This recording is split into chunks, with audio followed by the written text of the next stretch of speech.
ladies and gentlemen. I'm John Gray, and we're just plain living here. Good morning, John. I'm just admiring these Easter bunnies. Aren't those something? Yes.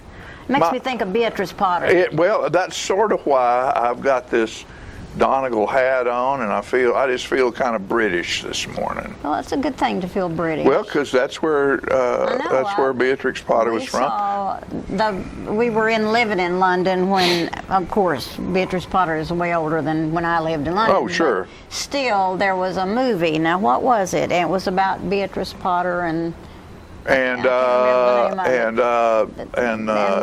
Zellweger played Beatrix Potter. Yes. Anyway, I love Beatrix. Did a great job. What an incredible actress. Out there. Huh? I said I'm Peggy Burton in case it matters. Oh, they all know Peggy Burton. I don't know about that, but my wife, Fran, we've had throughout the years. We were just discussing back when we opened Daddy Billy's. You know, prior to Easter, I gave up drinking beer for Lent every year, and then on midnight Saturday, when we'd close Daddy Billy's, I'd lay down under a keg of beer and turn the tap on. Oh, John.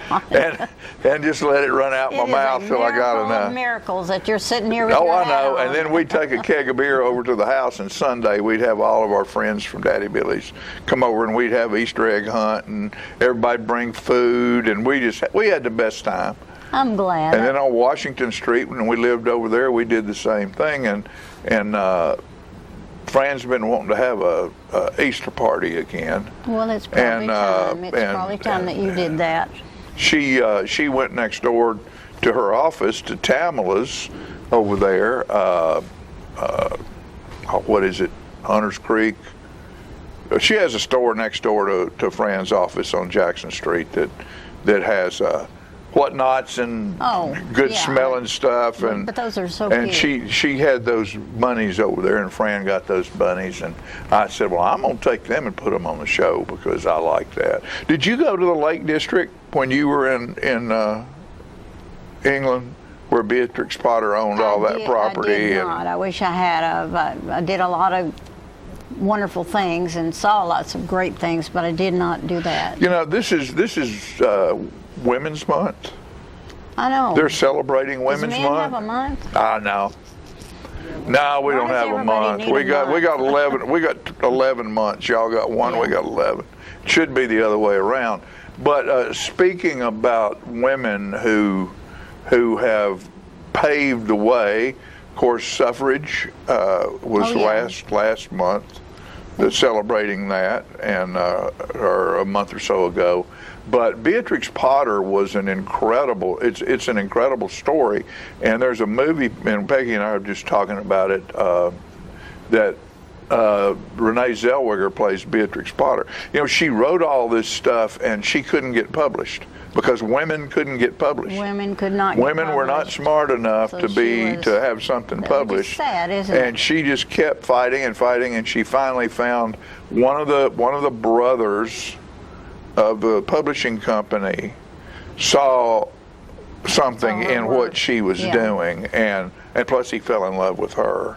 That helped. And started publishing her stuff. And at some point in this thing, she went to her publisher or went to her banker and said, I want to buy some property. I want to take out a loan. And the banker said, Beatrix, do you not realize how much money you're worth?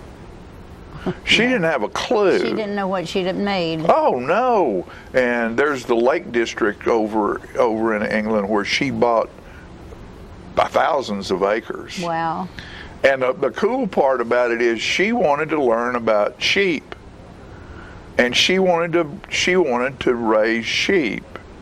And she walked into this sheep meeting, and of course it's all men, and they said, you can't raise sheep. And she said, well, the heck I can. And she said, why not? I've got all the land I need and all the money I need. Yeah.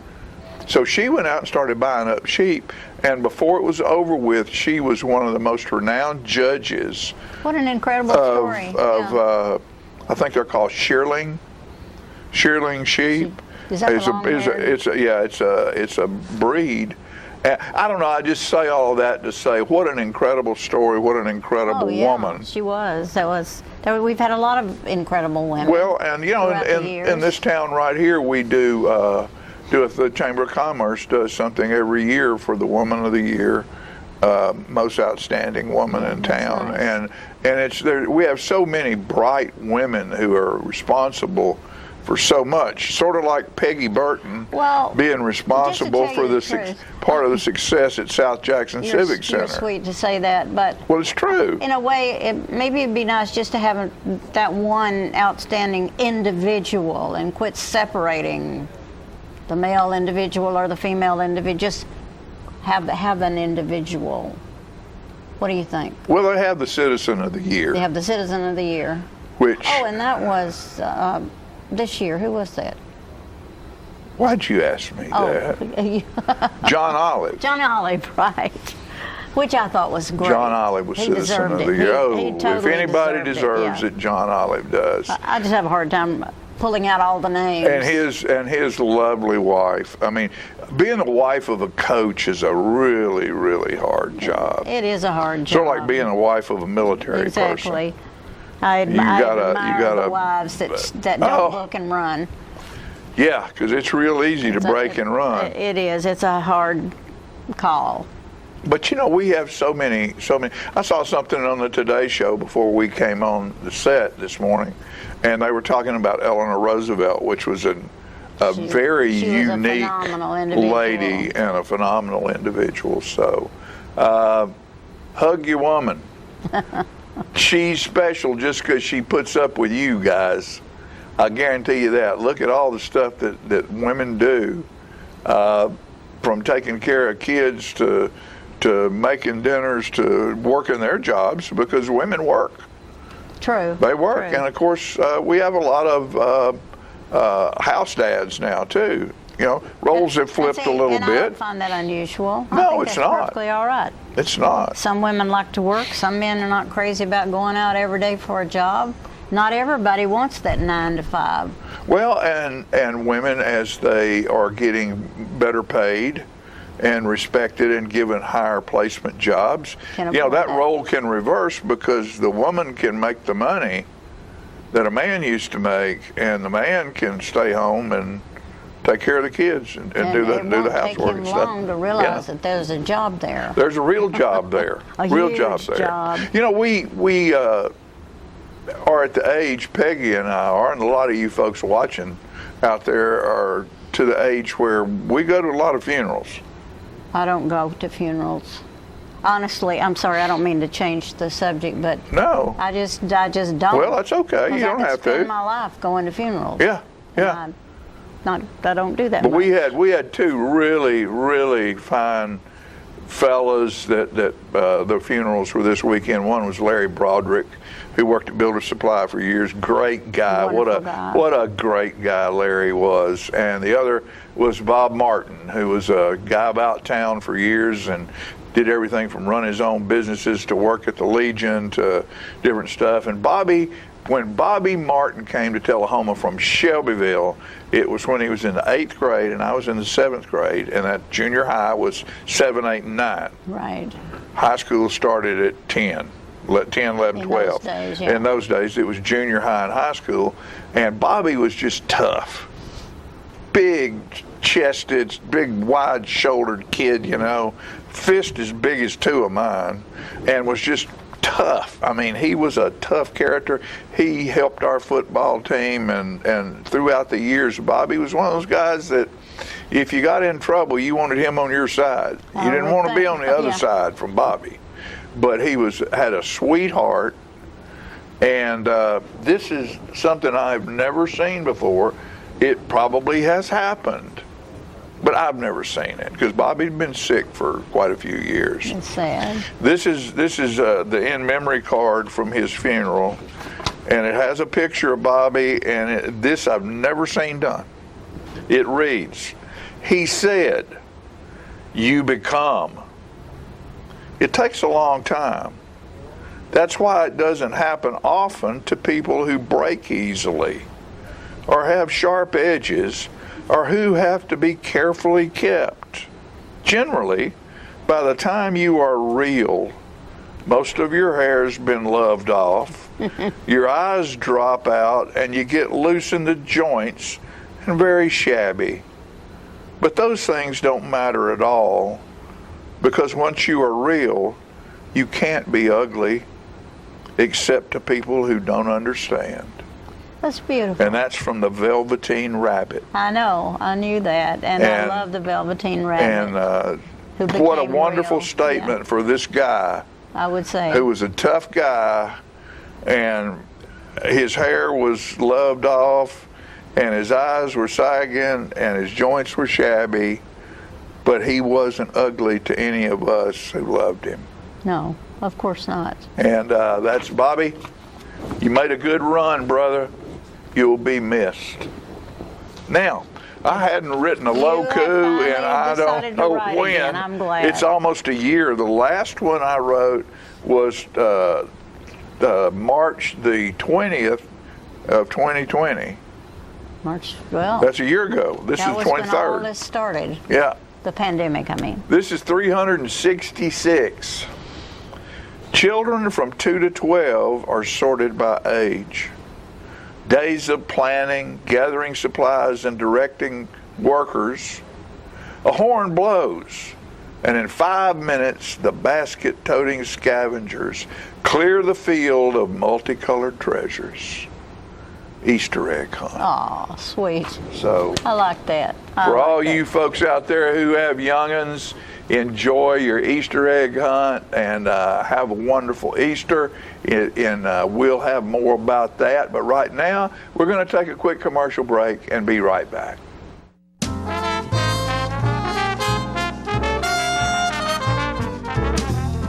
Now open in Tullahoma, Parkview Senior Living, an affordable, luxurious retirement community that active seniors love to call home. We encourage a healthy, independent lifestyle with few restrictions. Abundant amenities mean you live burden-free in a beautiful, safe home with other like-minded seniors. Still enjoy friends and family, along with your supplemental healthcare needs. See for yourself how wonderful retirement can be.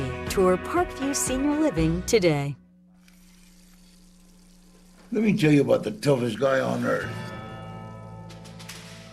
He does the work of 2 jobs, but only gets paid for one. He's tough enough to feed the man that gave him a lifetime of nourishment. He has the crazy strength to lift the man that raised him up without even flinching. That's right. No employee of the month bonus check here. This guy, this warrior, will always be by his father's side, even if his dad will hardly remember. Good luck finding a gym to train for that. If this guy isn't the toughest guy on the planet, then I don't know who is. Caregiving is tougher than tough. Find the care guides you need at aarp.org/caregiving. Is this the year you want to get fit? If so, check out just some of the things Tullahoma Parks and Rec has to offer. Kickboxing, aerobics, silver sneakers workouts, swim lessons, boot camp, water aerobics, basketball, Zumba, yoga, pickleball, lap swimming, treadmill, karate. Get fit, Tullahoma, and have some fun with Tullahoma Parks and Rec. When your family suffers the loss of a loved one, the caring and compassionate staff at Tullahoma Funeral Home and Coffee County Funeral Chapel are standing by to assist you in every way possible. We are proud to support local industry and offer only Batesville caskets. Many funeral homes don't own or operate a crematory. We utilize the only crematory in Coffee County. Your loved one never leaves Coffee County. We can accommodate any need and any budget. Consider our complete pre-need service to remove this burden from your family during their time of grief. Lock in today's low costs and protect from inflation. Tullahoma Funeral Home and Coffee County Funeral Chapel. Our family caring for your family. Get your news first, fast, and free with your news leader on 6 every Tuesday, Thursday, and Saturday nights at 6, 8, and 10 p.m. Local weather, sports, community calendar events, and a comprehensive look at the latest news stories and news makers as only a video news broadcast can do. Get it first, fast, and free with News Leader on Channel 6, your local information network.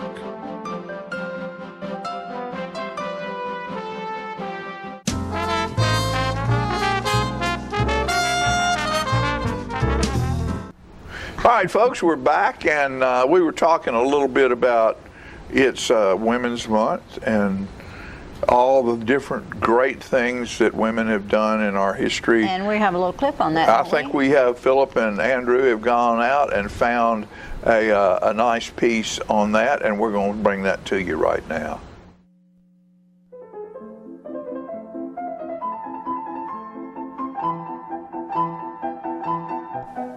Did you know that the U.S. suffrage movement was the largest bloodless revolution in world history, enfranchising more people than any other law or effort? How about that the progressive movement from 1890 to 1920 was the greatest period of grassroots social reform in the history of the world, and that most reforms were carried forward by women and their clubs and organizations?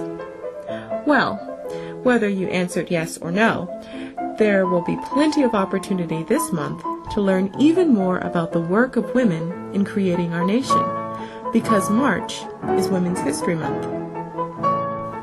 All month long, people all over the country will explore the many historical contributions of women throughout our history, something the National Women's History Museum does all year round. This Women's History Month is particularly special because it marks the 100th anniversary of International Women's Day on March 8th, which largely influenced the creation of the first ever Women's History Week and later evolved into a full month. The first International Women's Day in 1911 came during a time of great revolution and solidarity amongst women's groups around the world. The celebration emerged from the activities of the labor and women's suffrage movement of the 20th century in North America and Europe, and the efforts of American women had great influence on the development of the holiday. On February 28, 1909, the first National Women's Day was observed in the U.S. The celebration, which was declared by the Socialist Party of America, helped spark the idea for an International Women's Day. In the early 1900s, many working-class women in New York City made their living through work in factories, making everything from clothes and shoes to household items and teddy bears for children. The conditions they faced were deplorable, being forced to work long hours, often facing abuse, and barely earning a living wage. Outraged, women in the garment industry began to strike. Though American women had led strikes from as early as the beginning of industrialization in 1824, the 1909 strike in New York City was historic, as wealthy female customers joined in support of some 20,000 striking workers. Led by the Women's Trade Union League, middle and upper class women donated money, arranged for legal representation, spoke to the press, and even participated in picket lines, and were arrested and jailed. Momentum came from further tragedy. 2 years later, on March 25, 1911, a devastating fire broke out in New York's Triangle Shirtwaist Factory, where women worked behind locked doors because management feared that a union organizer might slip in. 146 people, mostly female immigrants, either burned to death or were killed when they jumped from the 9th floor factory. That same year, in 1911, an International Women's Day was declared by German socialist Clara Zetkin and Alexandra Kollontai, a Russian feminist representing textile workers. The holiday celebrated the women's rights movement internationally and was also inspired by New York's working-class women, most of whom were immigrants. 6 decades later, during the 1970s, Americans continued to celebrate International Women's Day, and it gained increased popularity as the second wave of the women's movement gained momentum. At the same time, many universities during the 1970s felt pressure from the women's movement to teach an inclusive American history that represented all people, including women and racial minorities. As a result, schools began to include the fields of women's history and women's studies in their curriculum. In 1978, the Education Task Force of the Sonoma County Commission of the Status of Women in California convened a National Women's History Week celebration. The week was chosen to coincide with March 8th, International Women's Day. The following year, in 1979, Sarah Lawrence College held the Women's History Institute, which was chaired by noted historian Gerda Lerner, who was elemental in establishing the field of women's history. Prompted by the National Women's History Project in Northern California, President Jimmy Carter declared a National Women's History Week during the week of March 8th in 1980. International Women's Day was chosen as the focal date for this first celebration. And 7 years later, in 1987, Congress expanded the week to a full month. So how will you celebrate this Women's History Month? Is there an inspirational woman, whether a mother, teacher, astronaut, mathematician, artist, or another, who has profoundly affected your life? Tell us about her. Make a response video to this one and post it on YouTube.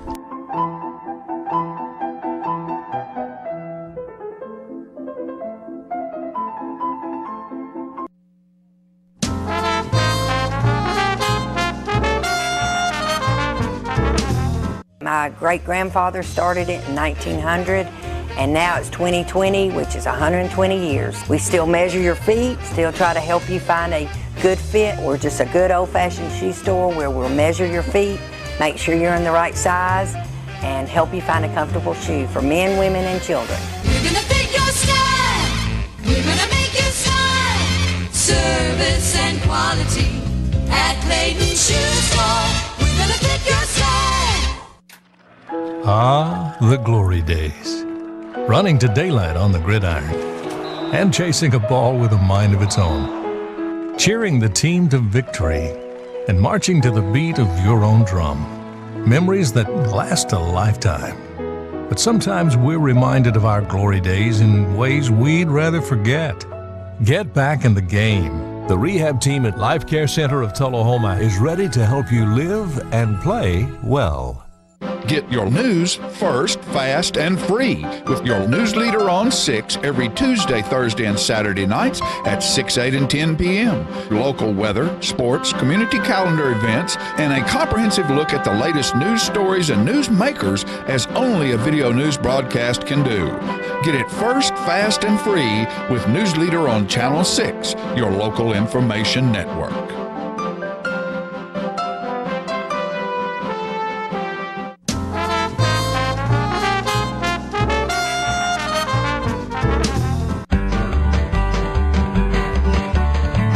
Talking history about this and that. It's conversations with John and Pat. With John and Pat. With John and Pat.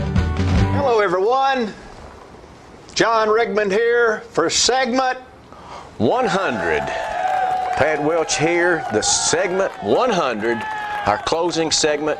We hope not for maybe forever. Did you forget to bring the balloons? We were going to let some go.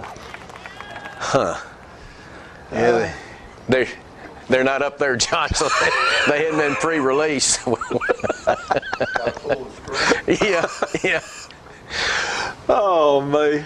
What are we going to close at? Well, Johnny hugely Cash. successful. This is a Johnny Cash song. All right.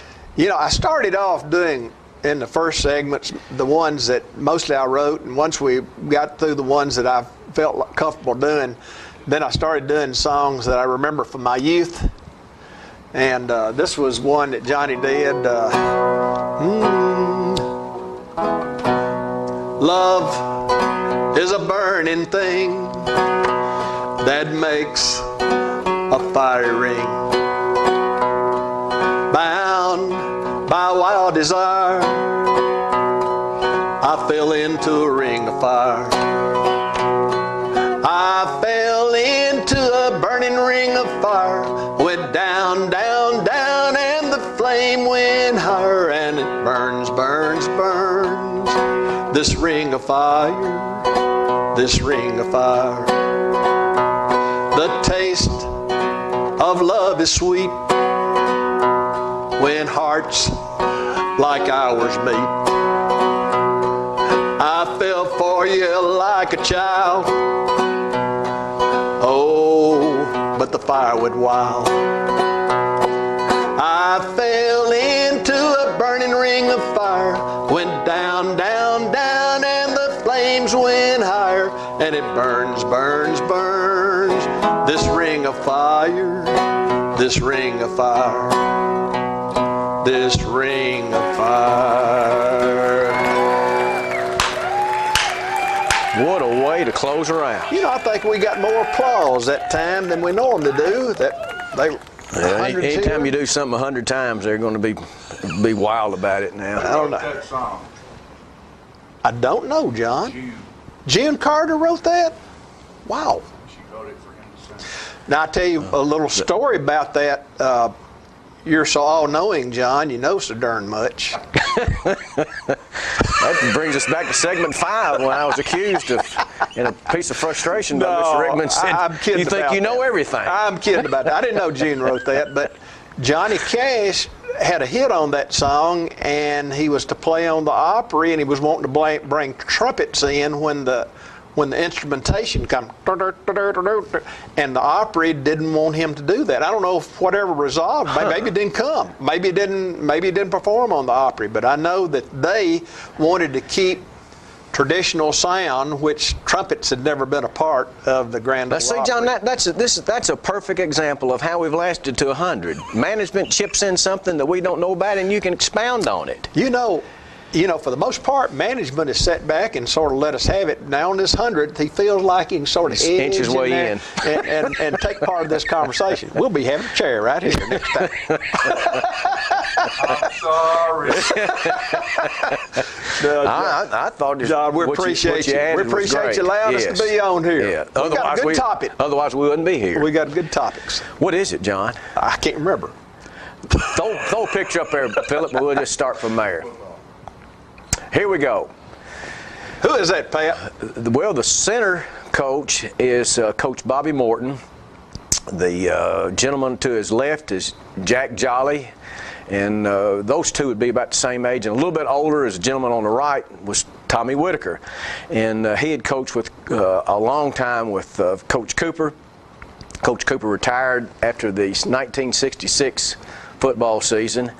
And to be honest, I don't know how many people remember this, but Coach Morton was he was hired, I believe, as an assistant. Coach Morton and Coach Jolly were originally from Murfreesboro. And the person that was hired was from Upper East Tennessee named Rex Dockery, and he had played at, I believe he was originally from Cleveland. Wasn't he a UT boy? Uh-huh. He originally was from Cleveland and played with Steve Sloan, who went to Alabama, and then you're right, John, he went to UT.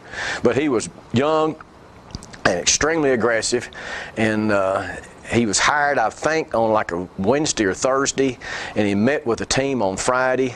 That was at the high school. He drove back to the administration building and told the superintendent of schools, he said, they can't win. And the problem was that they were real young. It was a really sophomore-laden team.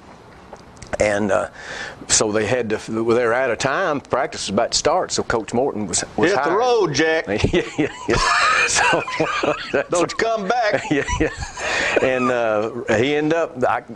He went to either Morristown West or East, and 2 years later was one of the first state champions as the TWA started state playoffs, and from there he went and got into college coaching, and he became the head coach at Memphis, and he was in a small plane recruiting on the way to Lawrenceburg. Lawrenceburg used to have a really big quarterback club, and they honored state honors, and sometimes they'd recognize somebody from the South, and he was recognized as the coach of the year because he got Memphis from nowhere to a pretty decent team, and he died in that. There was a plane. He died in a plane crash there. Yeah.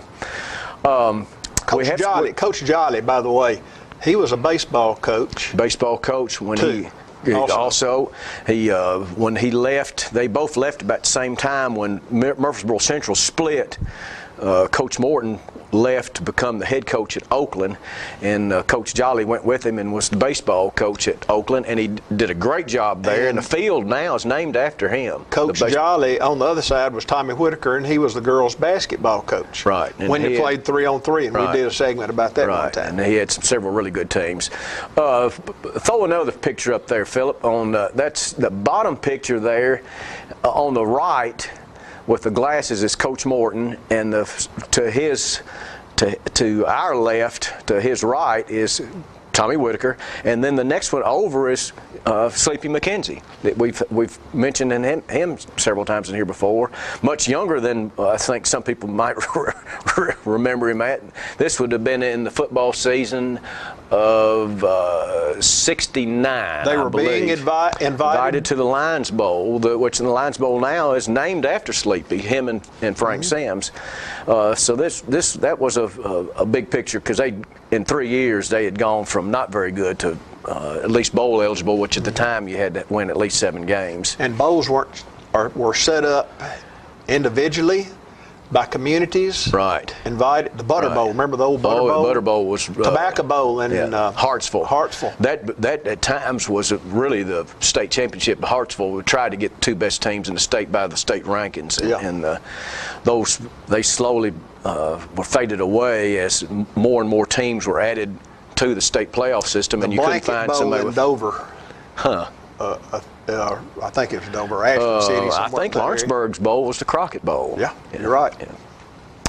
All right, and here is Coach Cooper ran a single wing, which General Nail and UT did, and we've had several segments about that. Let me tell you how I got this picture. I was up at Walmart one day, and Stan Lindsay, there standing to the left, was having these remade or whatever, and I got my flip phone camera out real quick and made a copy of this, and so Stan was going to give a picture to Paul, who is to the right of him. Go ahead.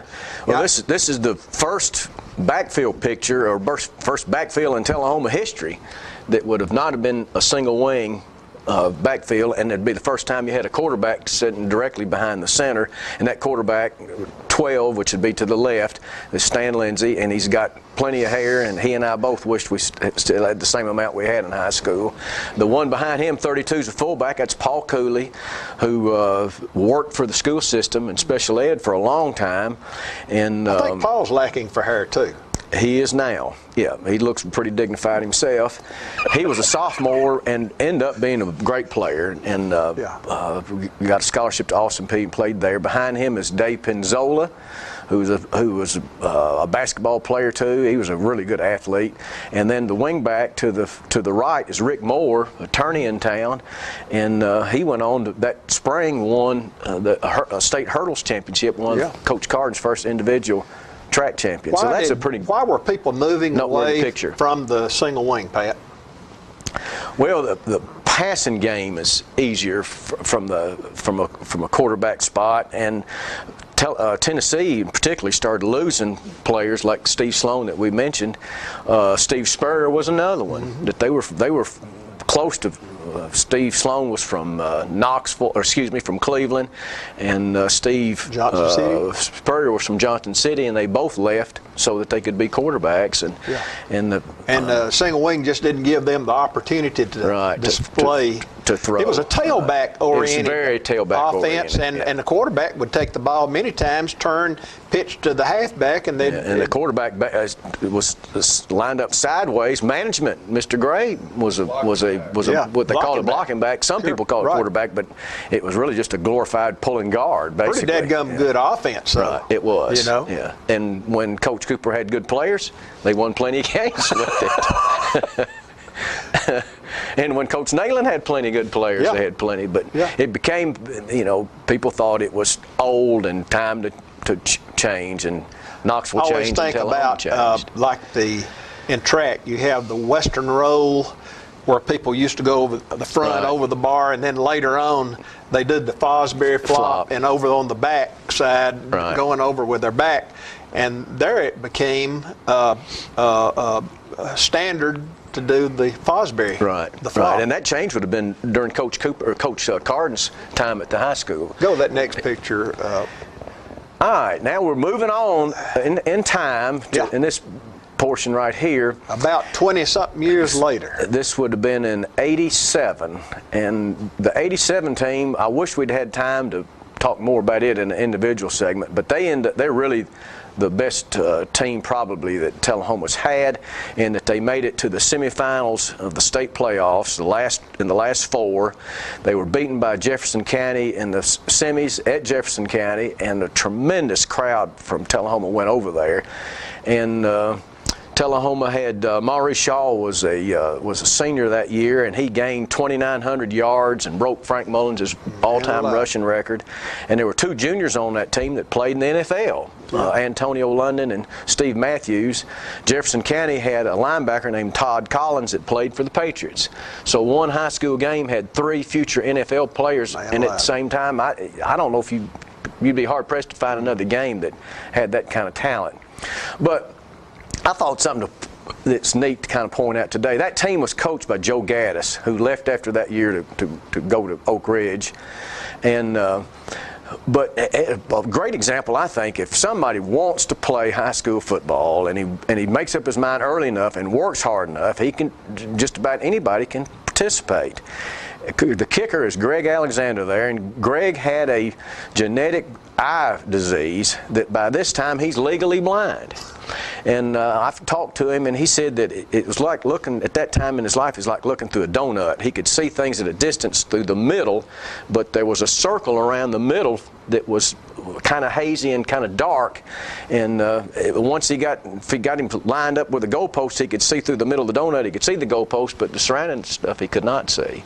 Put that back up one more time, Philip. We got to talk about one more man. The holder is my buddy Daryl Welch, spelled with a C, bless his heart.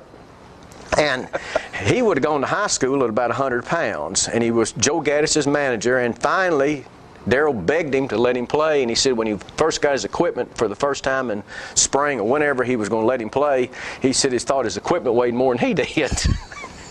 But he became the holder, and he was the holder for all the extra points and field goals. And Greg, Coach Gaddis, there was a Kaywood, Mike Kaywood was the kicker that you knew was close to Tom. It was his son. He was a normal kicker, but when they had a good lead, and in that game, that was a homecoming game against Lawrenceburg. I think they were 47. I think it's 47-7 at the time, and that'd be a time when he let Greg kick about 7 or 8 extra points during the year. And I think that's a great story. That two people that can participate. And we can finish it with one other thing on Daryl. Go ahead, Pat. This is a great story. This is a good one to end on. Daryl Welch and the Alexander boys done well. Oh, yeah. In their adult years. Yeah. We're proud of them. Yeah, very similar to you and I, John. But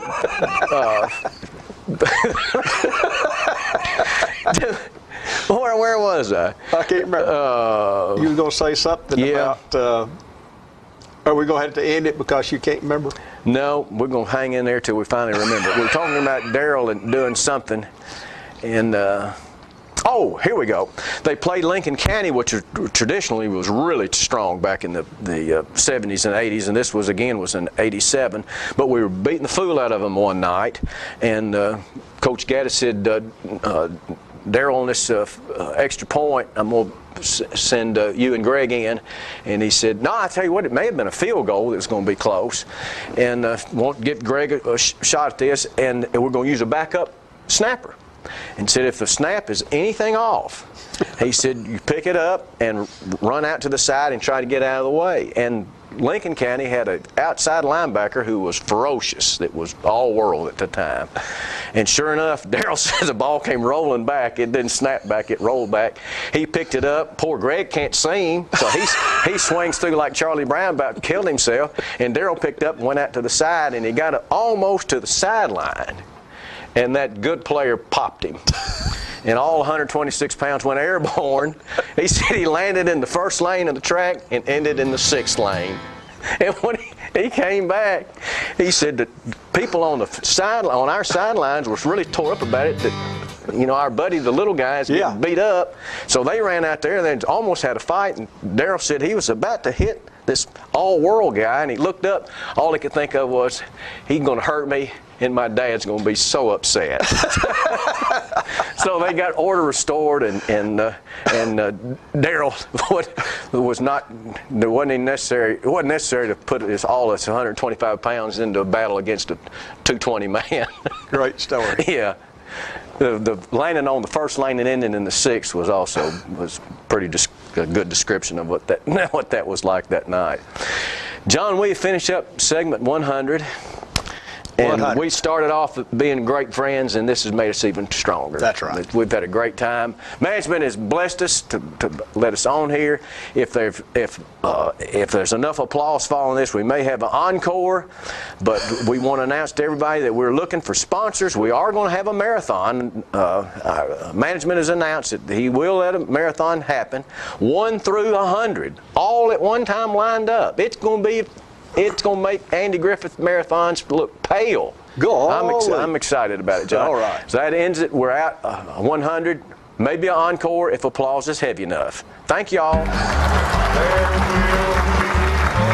Talking history about this and that. It's conversations with John and Pat. With John and Pat. With John and Pat.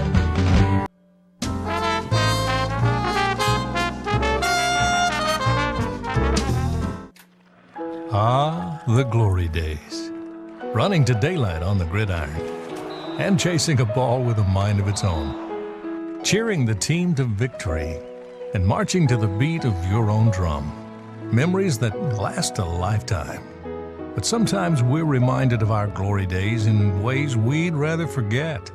Get back in the game. The rehab team at Life Care Center of Tullahoma is ready to help you live and play well. Is this the year you want to get fit? If so, check out just some of the things Tullahoma Parks and Rec has to offer. Kickboxing, aerobics, silver sneakers workouts, swim lessons, boot camp, water aerobics, basketball, Zumba, yoga, pickleball, lap swimming, treadmill, karate. Get fit, Tullahoma, and have some fun with Tullahoma Parks and Rec. The individuals with dementia, those with Parkinson's, those that have maybe mobility issues, need caregivers. Well, those caregivers are 24 hours a day at home, and they never get a rest. And if they have to go to work, they're kind of out of luck. So that's why Trinity came into existence 25 years ago, to allow the caregivers to have a safe center where they could put their loved ones, know they would be well cared for, stimulated, fed good nutritious meals, have activities to their level, and then the caregiver can stop by and pick them up and go on home and have some continuity into their life. It's not invoice. It's not MSRP.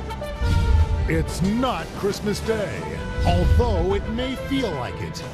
It's the lowest prices in Middle Tennessee, period.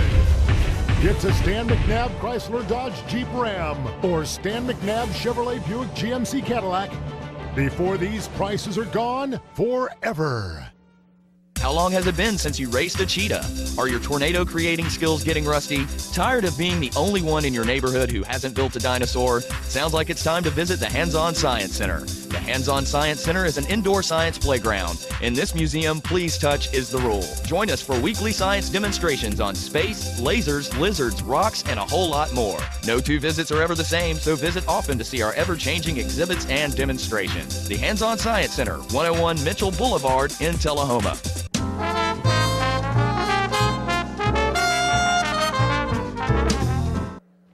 Right now.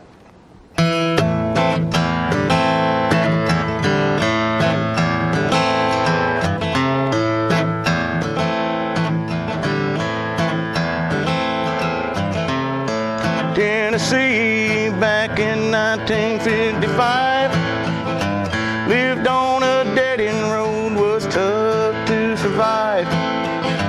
Ain't afraid of lightning, hunkered down for wind.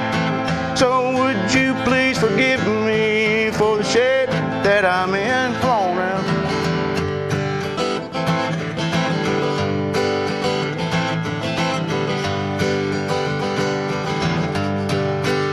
Well, that's who I am.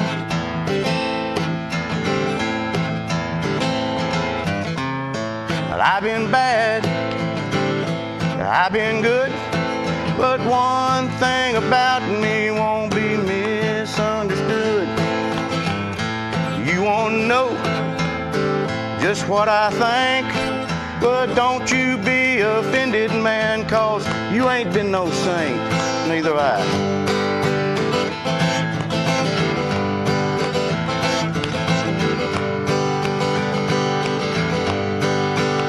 Well, that's who I am.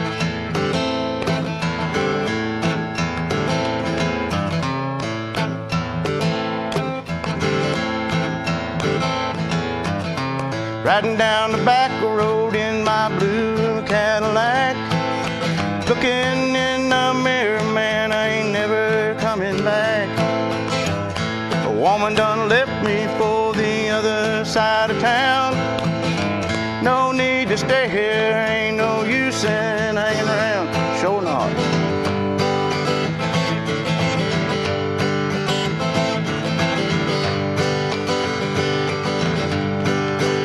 Well, that's who I am.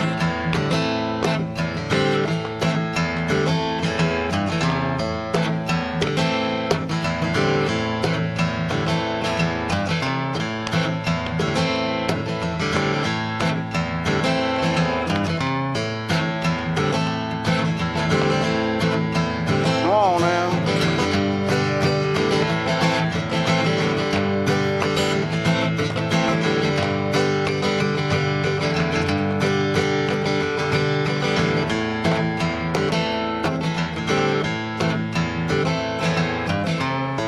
Don't you ask me what I think of you.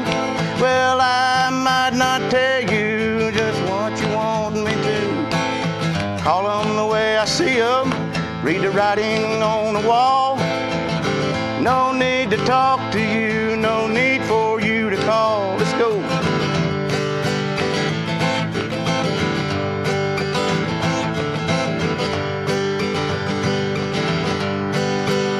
Well, that's who I am.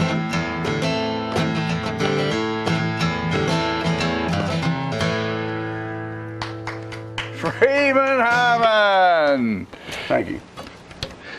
Woo, brother. What's up? I like it. I like that's just who I am. Isn't That's it? just who I am. I love that. Oh, is that one of your new songs? That's one of my new ones. We're working on that CD, and that's going to be one of them. A lot of fun. Yeah. I got to thinking one day, where am I? What am I doing? And I shoot straight. If I don't like you, you know it. Yeah, and if I do, you know it. Yeah. That's good. That's a great way to be. It is. It's just life. I first met Freeman thanks to Peggy. She had the good sense to find him and bring him on our country show. South Jackson Goes Country, and that's been, what, about 3, 4, 5 years ago? I think it was 17 maybe, because I went through the tornado in 18. I wanted to do the show, but I was in the midst of trying to rebuild. Right. And Ben Freeman's been on this show a couple of times, and yeah, we just thought it's time to bring Freeman back because he's in the middle of a project. I am. We're doing a 5-6 song CD. We're going to do a music video, and it's a new experience. Outstanding. It's a new experience. And you have another new experience. And what would that be? You've gotten your first old man check. I got my first old man check. I did. I got it. I was 40 years ago. It wasn't what it was cracked up to be. There was no hoopla. No. And 40 years ago, I thought there'd be hoopla. There wasn't. No hoopla. No hoopla. Just a letter in the mail from a funeral home. When you turned what? 66? Yeah, the very next day was a.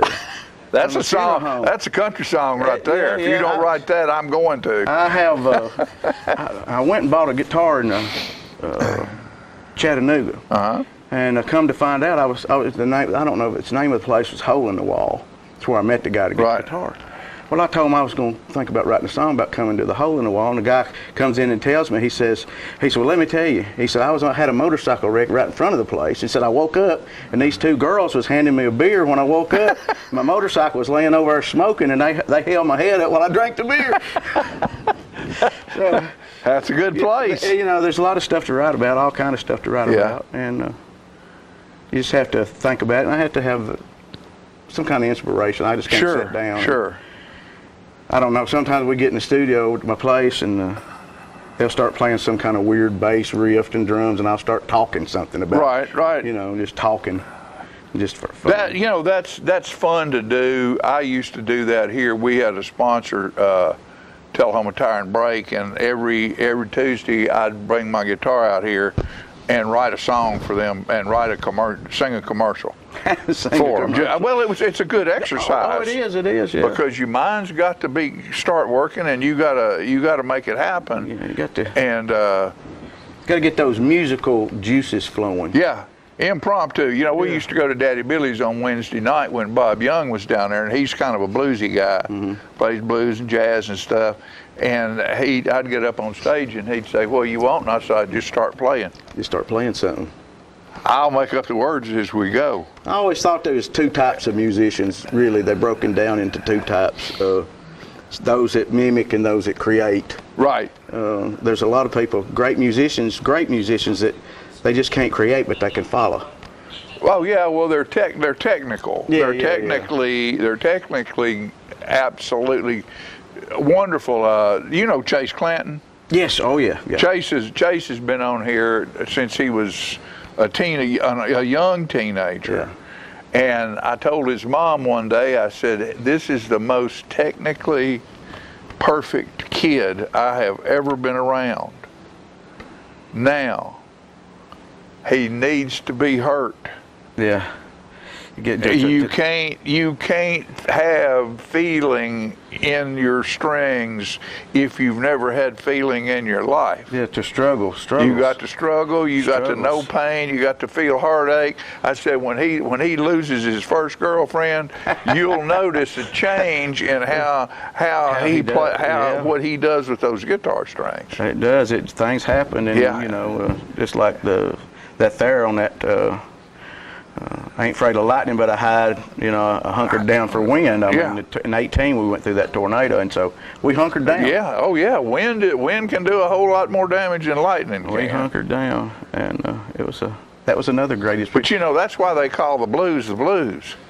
They didn't write the blues because they were happy. Things were bad when you're singing the blues. It makes you feel better though. Oh, it does because you're getting it out. You're getting it out. So you're gonna do 6 songs and a cover. 6 songs. What's the cover gonna be? What condition my condition was in. Oh well, what else? What else would it be? I run across that, and I thought, man, I got to listen to that. And so I watched Kenny do it, and then there was a man and his daughter. I seen them do it, and I thought, man, they're just tearing that up. That anybody could take that song and make it their own. Sure. Oh yeah. Because it's just kind of cool. It is a cool song. Your stuff's cool. Well, you're cool. Well, I try to be. That's what I only got to fool with one person. Who, you? Me. That's all I got to do, just fool me. That's it. That's it. I got me fooled, and everybody else if you're happy with you, that's all it takes. Well, maybe if everybody else fall in line. Yeah, hope so. Hope so. How are people going to be able to find this when you get finished with it? Because you're in a project now. You got a couple songs in. It'll probably take what? We probably won't 3 months. We probably won't see anything. Well, we've seen one of the songs I'm going to do after a while. He's finally got the first edition on it, the first edit, and it sounded pretty good. But he's going to do some more tweaking and make things. Oh, you got to. There's things that need to be fixed. And probably the end of the summer before we see anything. But how's old John Gray going to be able to get a hold of one of them? It'll be on YouTube eventually. We'll put it on YouTube.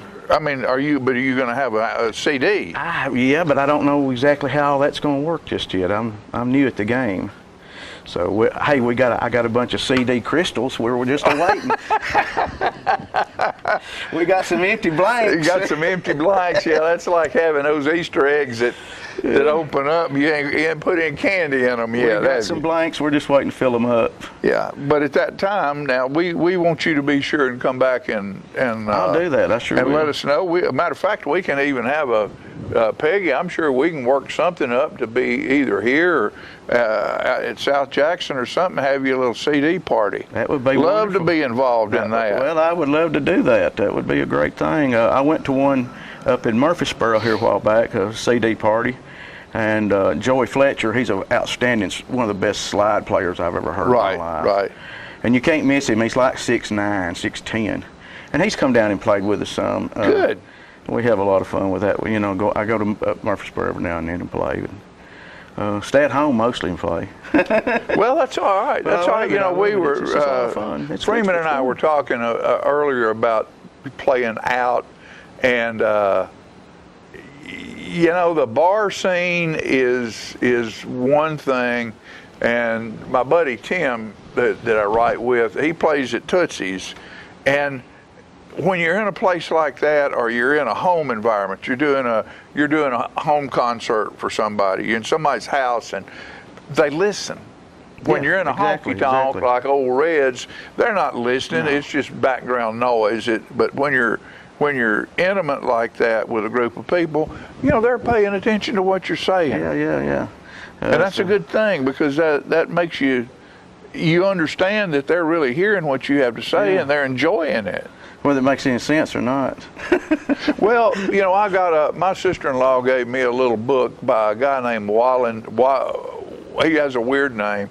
Can't think of it right now, but he was a rock and roll star, a drug addict, alcoholic, and he quit all of that stuff, and he's written this book, and the premise is everybody has one song in them. Mm-hmm. And it shows you someone who has no music, never even thought about doing this before. It explains real simple steps on how they can create a song.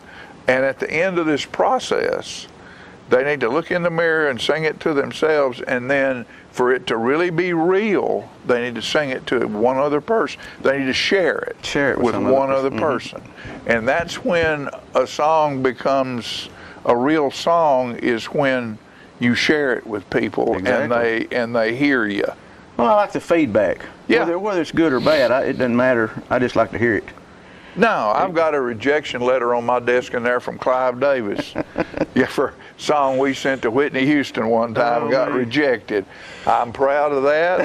I'm as proud of that. How many people you think got one of those? There's more of them than the other ones. So you're going to do one more for us I'll right do now? One more. This is going to be on both of these are going to be on the CD.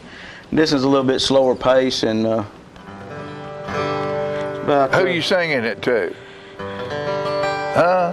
Probably my first girlfriend that walked off. Okay. Probably, I don't know. Whoever fits. Yeah, whoever fits. There's a lot of them over the years, aren't there? You probably walked off a time or two yourself. I probably did. Yeah. For one reason or another. Freeman Hyndman.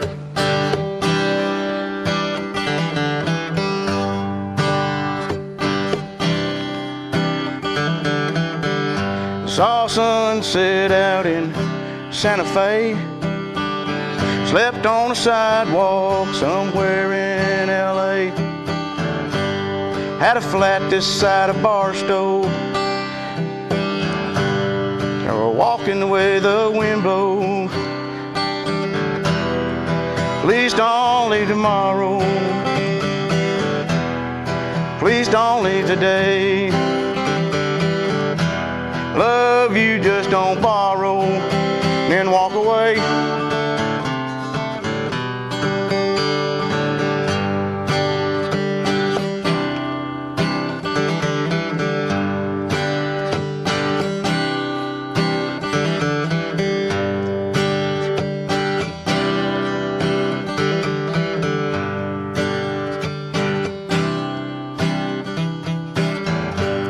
Saw sunset out in Santa Fe. We slept on a sidewalk somewhere in L.A. Me too.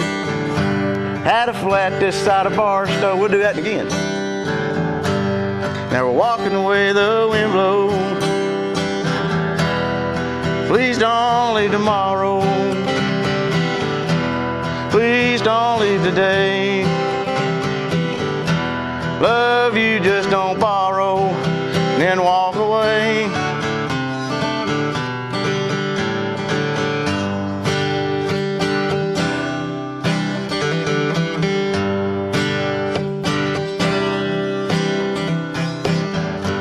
Saw a Red Sox game in Boston.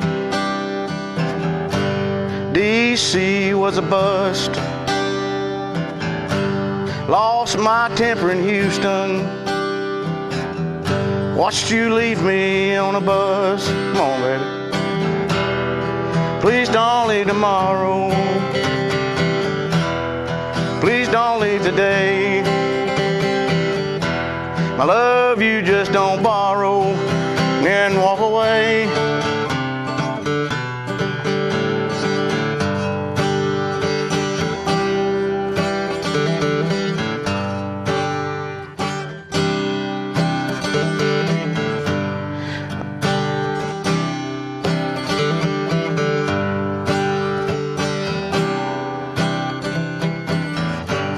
Caught a freight train to Georgia,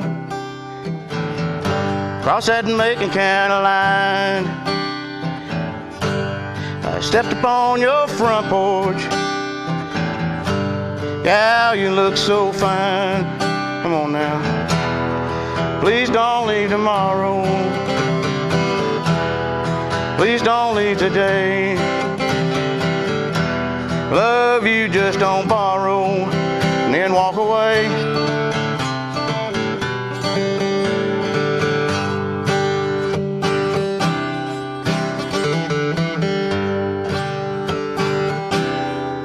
Please don't leave tomorrow. Please don't leave today. Please don't leave tomorrow.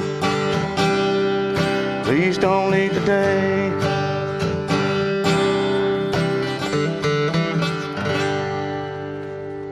Y'all got to forgive me, it's early in the morning. That's all right. Freeman Hyman, folks. Freeman, thank you, brother. Thank you. Hang around. We might do another one before this is over with. Yeah, all we'll right. do something. We'll be right back after these messages.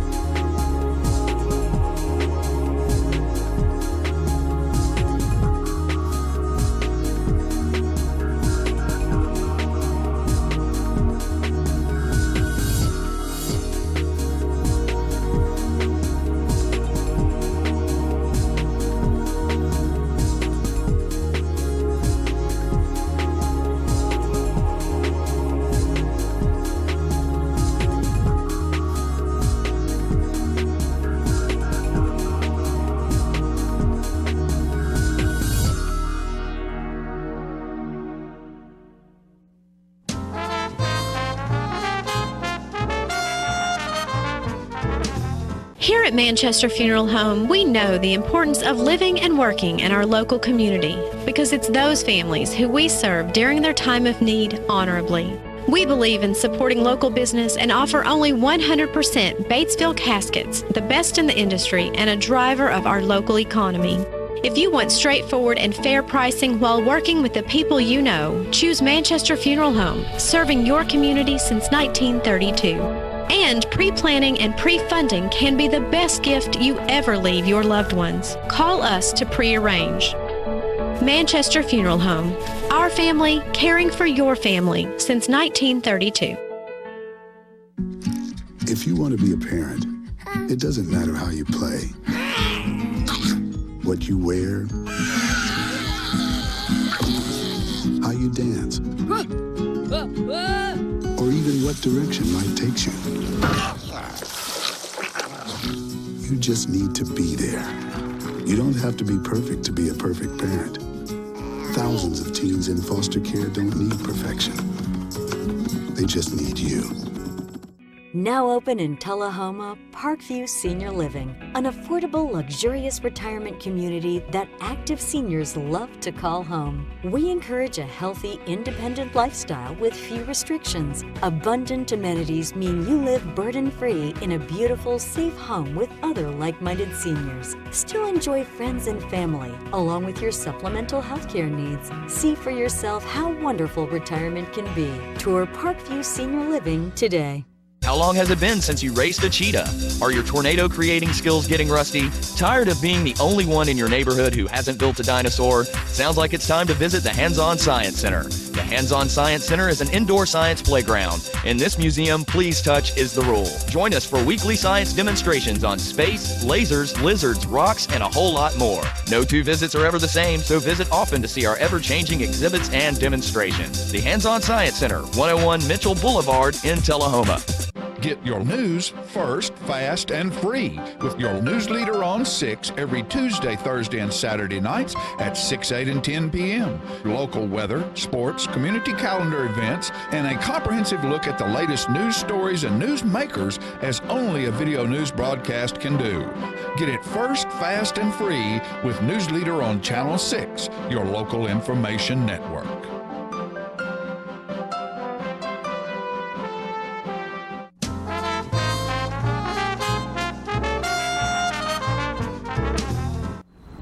We have a clip today from the Arbor Day ceremony set up by Lyle Russell. We'll be showing that now.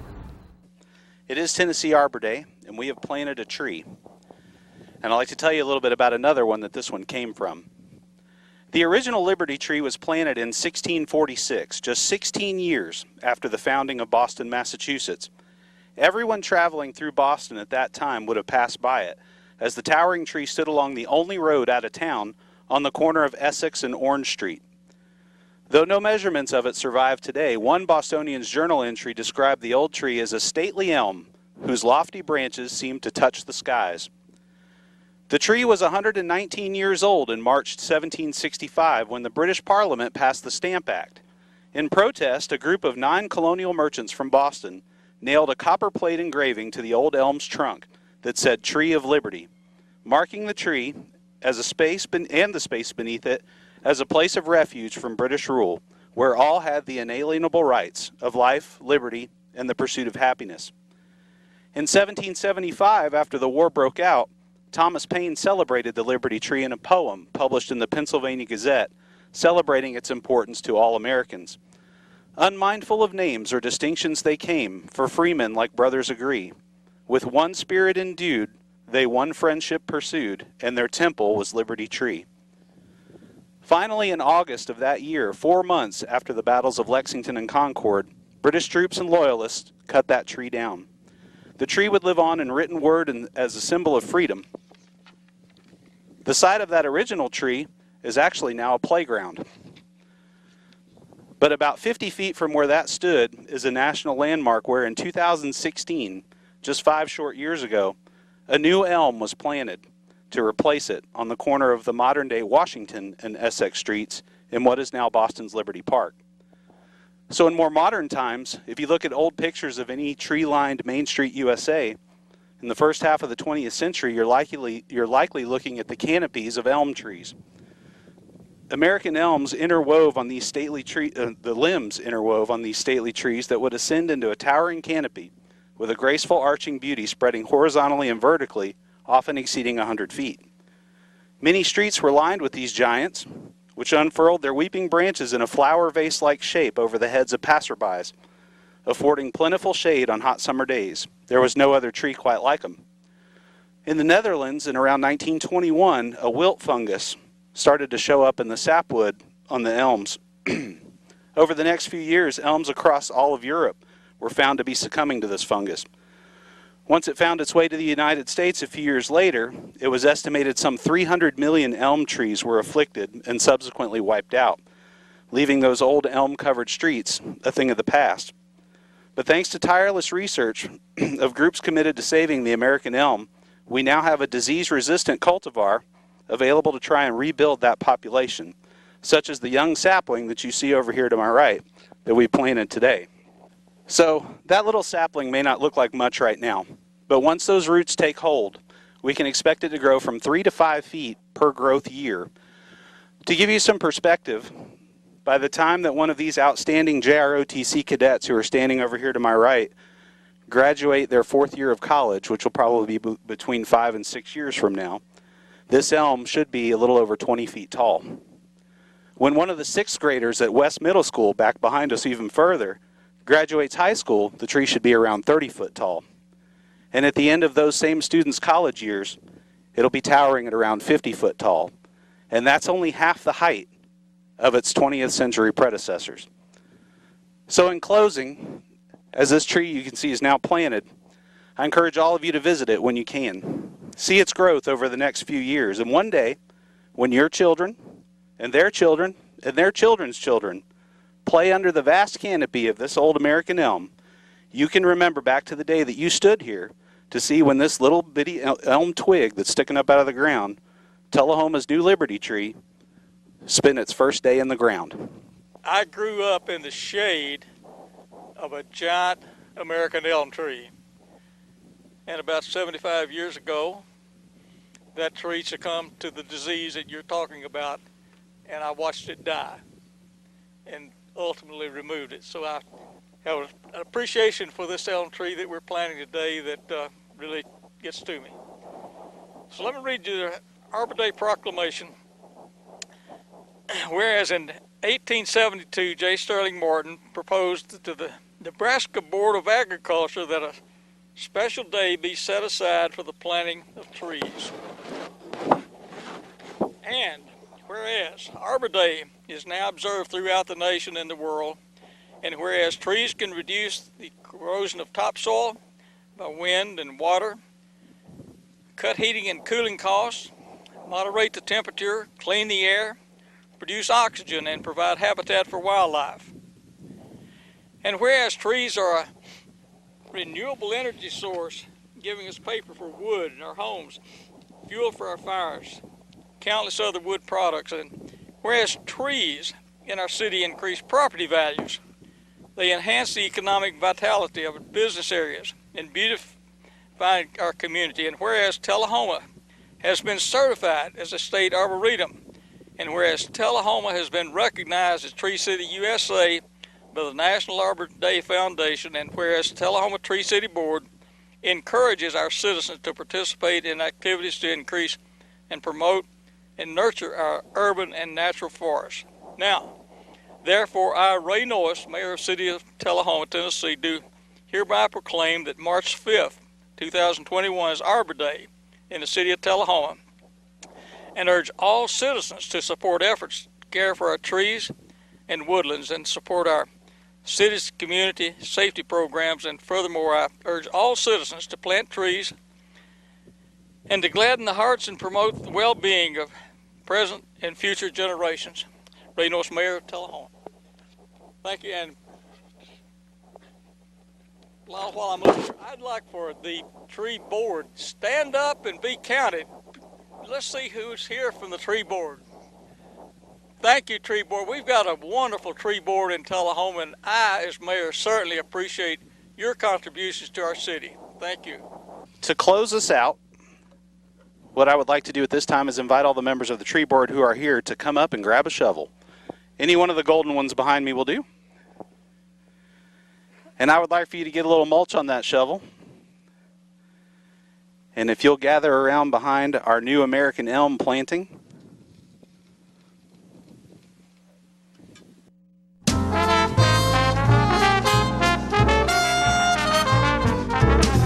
Smoking tobacco accounts for 3 of every 10 fire deaths in the United States. Tullahoma Fire Department, need you en route to a structure fire, 202 Main Street, heavy smoke showing. Neighbors advise child trapped inside. Lighters, matches, and associated smoking paraphernalia are the leading cause of preschooler fire deaths.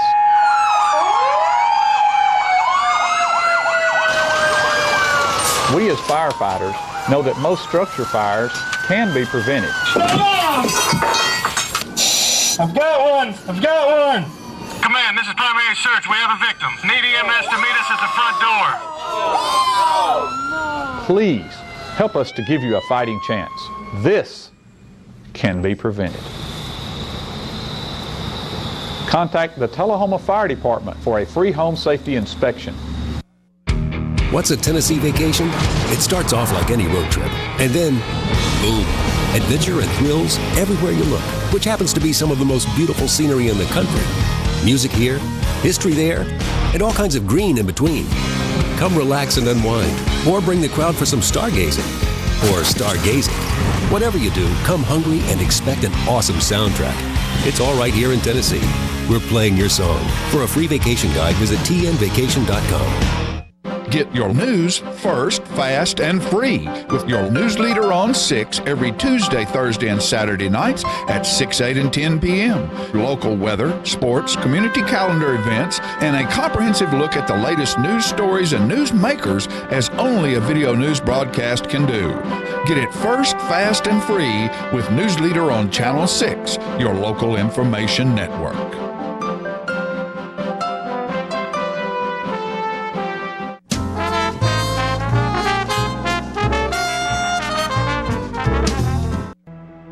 This is the face of a fighter. I'm fighting to keep Tennesseans working. I'm fighting for time with my friends. I'm fighting for football on Saturday. I'm fighting to see my students back in the classroom. We're fighting for our small business. I'm fighting to keep my family safe. Whatever you're fighting for, it's time for all Tennesseans to fight back. Until there's a vaccine for COVID-19, this is the face of a fighter. Face it, masks fight COVID-19.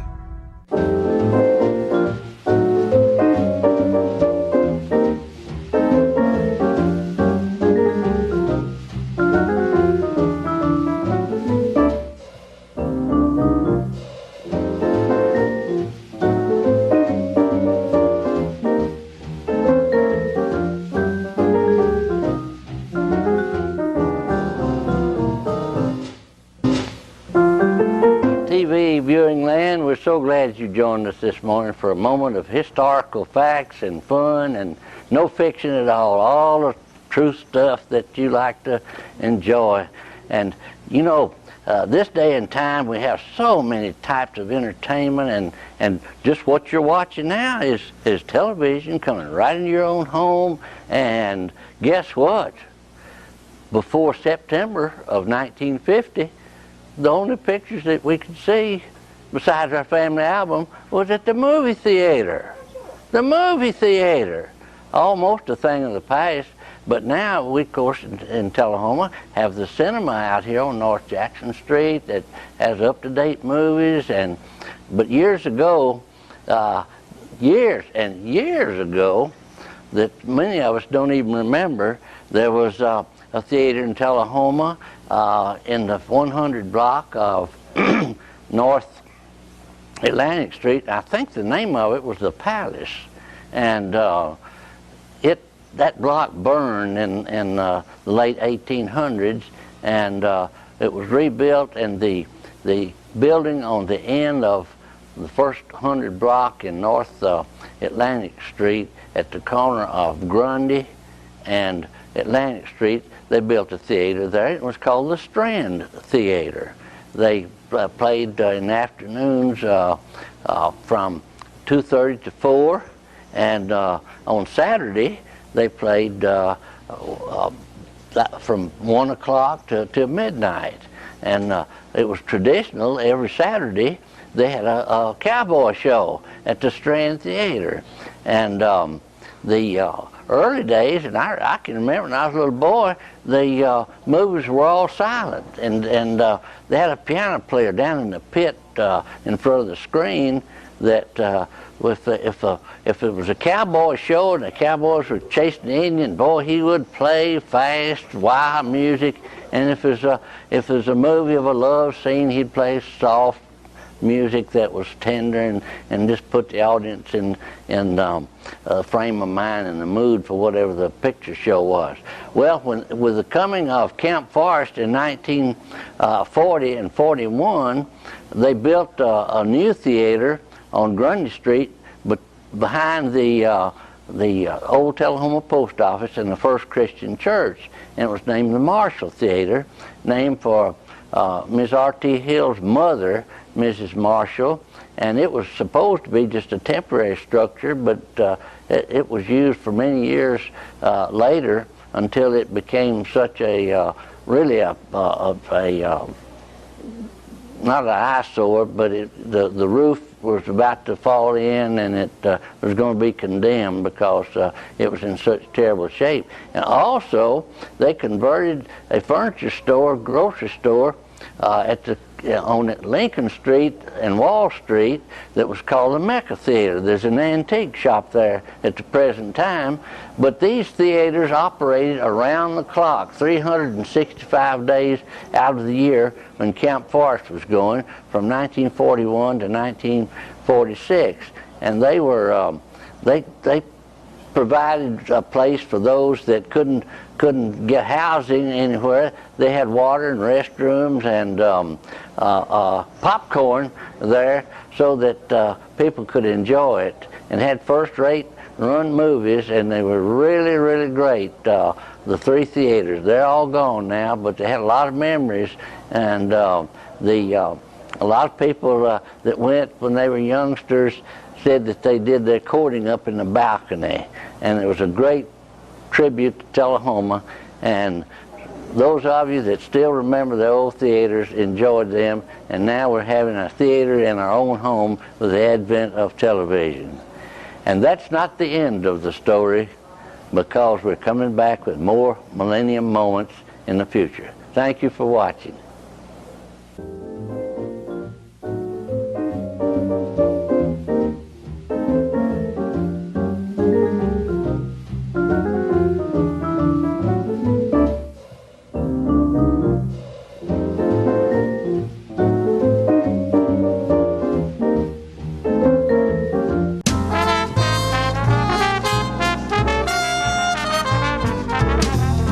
Hello, ladies and gentlemen. This is the paint. I just knocked the tree over. This is the paint doctor. I got the color wheel. Now, you know what a color wheel is? It is the wheel at the paint works where you pick all your colors to paint your room. It could be a multicolored beard. It could be a underarm fan. You never can tell. One thing we do know is that it's time to paint. You know, you can make your wife very happy if you go to your house and paint some rooms, or you paint the outside of the house, the inside of the house. It makes them feel very good because you work hard for them, and they like that. All women like to see their man sweat, you know? They do. Honeydew is what they do. And you get to do it too. So you go to the paint works at 1960 North Washington Street, and you see David Heikkinen over there, and he's the real paint doctor. He fix you up with color. It's so nice when the color is right. Go to Paintworks today. Martin Senior. See? Martin Senior. Right there. Martin Senior at the Paintworks. Bye, and we see you next time. I'm burning up. You know what, guys? There's a lot of tree branches and dry brush over here. We should probably move the bonfire over there.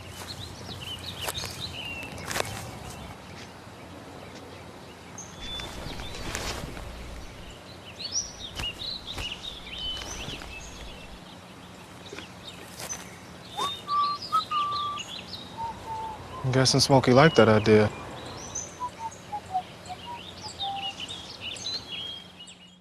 Okay, so what would you bring to my company?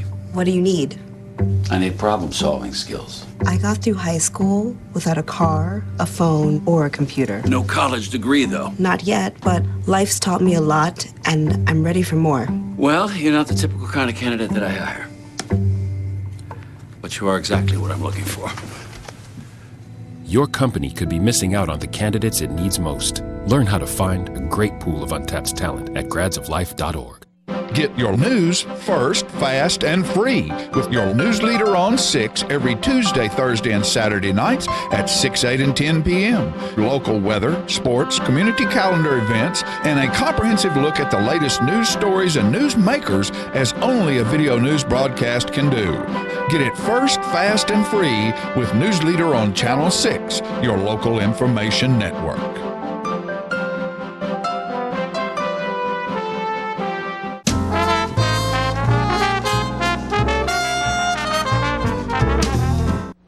All right, Peg, we're back, and good show today. Great show.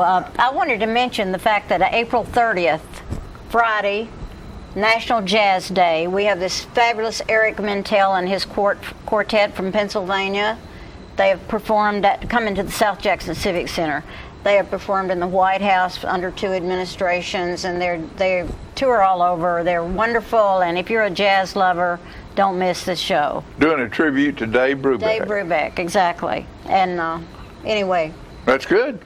He was good last time. I'm sure he'll be just as good this time. Don't forget, coming up in April is the Purple Olympics for Alzheimer's Tennessee. Get involved in that.